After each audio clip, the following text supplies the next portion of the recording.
Billionaires and bracket busters, the money behind March Madness. Today, we will give you a deep dive that's less about three-pointers and more about three commas. That's right, we're talking about the Billionaires bankrolling March Madness Sweet 16 schools. Today, we'll explore the ultra-wealthy individuals funding these elite basketball programs, from shoe-slinging magnates to the heirs of retail empires. We'll ask the tough questions like, should one incredibly rich dude get to decide the fate of a university's entire athletic program? It's going to be a slam dunk of an episode, so grab your foam finger, settle in, and don't forget to hit that subscribe button for more insightful content. Phil Knight, just doing it for Oregon. Yes, Portland, Oregon, home of the University of Oregon Ducks. And one very, very generous alum, Phil Knight. Now, you might know Knight as the co-founder and chairman emeritus of a little shoe company called Nike. But to the University of Oregon, he's basically their own personal Santa Claus, except instead of coal, he gives out state-of-the-art training facilities. Over the years, Knight has donated over $1 billion to his alma mater, making him one of the most prolific university donors in history. And while some of that money has gone to academics, a hefty chunk has gone directly to the athletic department, transforming the Ducks into a national powerhouse. We're talking a $190 million football performance center that's basically a spaceship for athletes, complete with underwater treadmills and a barbershop. And let's not forget the $90 million basketball arena. Now, you might be thinking, hey, good for Phil, he made his billions, he can spend them however he wants. But it does raise some interesting questions about the influence of mega donors in college sports, because when one person can single-handedly fund an entire athletic department, it creates a bit of an uneven playing field, doesn't it? Nancy Walton, Lori Walmart heiress, makes it rain in Missouri. Next, we travel to Missouri, the show me state, where the University of Missouri Tigers play. But fear not, Mizzou fans, because Nancy Walton Lori, heiress to the Walmart fortune, is here to shower you with cash. Nancy decided that the Tigers needed a new basketball arena more than the world needed another Walmart supercenter. And thus, with a wave of her magic checkbook, she donated a cool $25 million to make it happen. Now, I know what you're thinking, $25 million? That's cute. Phil Knight probably spends more than that on shoelaces every year, but hey, let's give Nancy some credit. She could be out there buying islands shaped like her own face or investing in experimental hair regrowth treatments for her chihuahua. Instead, she's choosing to invest in the dreams of young athletes. But in all seriousness, Nancy Walton Lori's donation highlights a growing trend in college athletics, the rise of the mega donor. These are individuals with more money than you can imagine and a seemingly insatiable desire to slap their names on buildings. And while their contributions can certainly be beneficial, they also raise concerns about fairness and transparency. JerryJones, from Razorback to Cowboy, always a booster. Hold on to your hats, folks, because we're headed to Texas, the land of big hair, big trucks, and even bigger egos. Specifically, we're talking about JerryJones, the man, the myth, the owner of the Dallas Cowboys. And as it turns out, when he's not busy making questionable draft picks, Jones enjoys throwing money at his alma mater, the University of Arkansas. Now, Jones's connection to the Razorbacks runs deep. It's where he played football back when dinosaurs roamed the earth, and he's never missed an opportunity to remind everyone of his glory days. So it's no surprise that he's donated a hefty sum to the athletic program over the years.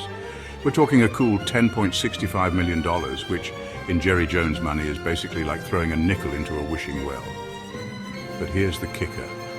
Jones credits his time as a Razorback with teaching him the importance of hard work, dedication, and most importantly, how to squeeze every last penny out of a captive audience. He's said on numerous occasions that his experience at Arkansas paved the way for his success with the Cowboys. The point is, JerryJones loves Arkansas, he loves football, and he really, really loves money. Chapter 4, Larry Ellison, Oracle of Omaha, more like Oracle of Ann Arbor. Hold on to your floppy disks because we're diving into the high-stakes world of Silicon Valley. And at the center of it all is Larry Ellison, the co-founder of Oracle and a man who once tried to buy an island so he could kick everyone off and rename it after himself. Now, Ellison isn't directly pouring millions into a specific university's basketball program. Instead, he's taking a more strategic approach. You see, Ellison's wife, Melanie Kraft, is a proud alumna of the University of Michigan. And because nothing says I love you like ensuring your alma mater can afford to recruit top-tier athletes, Ellison has become a major benefactor to the Wolverines. We're not talking about a few thousand for new uniforms here. We're talking about funding entire sports packages, the kind that lure promising young athletes with promises of world-class facilities, top-notch coaching, and presumably a lifetime supply of free software. But here's the thing about Ellison. He's not doing this out of the goodness of his heart. This is about power, influence, and maybe just a little bit of bragging rights at the next Silicon Valley cocktail party. Because when you're a billionaire, it's not enough to just be rich. Chapter 5, Dan Gilbert. From mortgages to Spartans, this billionaire bleeds green. Get ready to yell, "Go green, go white," because we're headed to Michigan State University, home of the Spartans. And one very enthusiastic, very wealthy alum, Dan Gilbert. You might know Gilbert as the founder of Quicken Loans, owner of the Cleveland Cavaliers, and the guy who once wrote that scathing letter about LeBron James in Comic Sans font.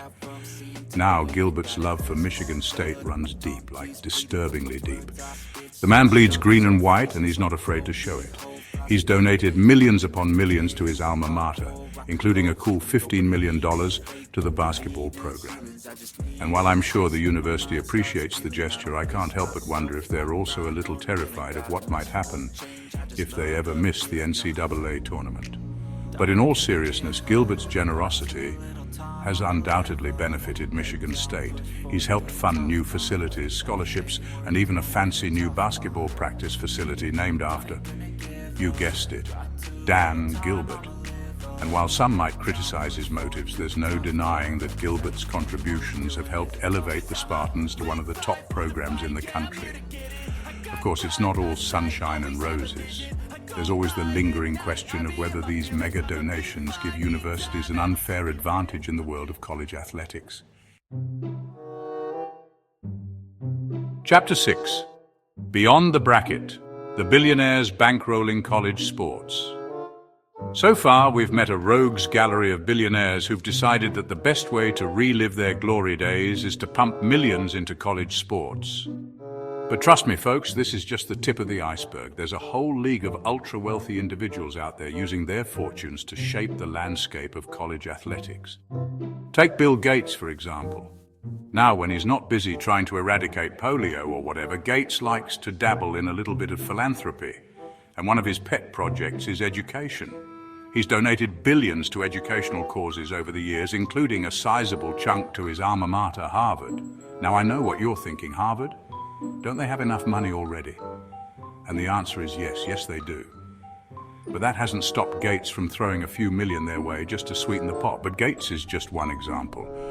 There are countless other billionaires out there quietly bankrolling college athletic programs across the country. They're building state-of-the-art facilities, funding lavish scholarships, and generally ensuring that their alma maters have a leg up on the competition. So, who's really winning this game? Well, folks, there you have it, a glimpse into the often bizarre, always fascinating world of billionaires and their love affair with college sports. It's a world where money talks, shoe contracts rule, and boosters are treated like royalty. Thanks for watching. If you enjoyed this video, make sure to like, comment, and subscribe for more content on the intersection of wealth and sports. And if you're feeling really adventurous, head over to our comments section and request that we make a full video on the list of billionaire donors and the universities they're bankrolling. Who do you think will win this year's March Madness? Let us know in the comments below. See you next time.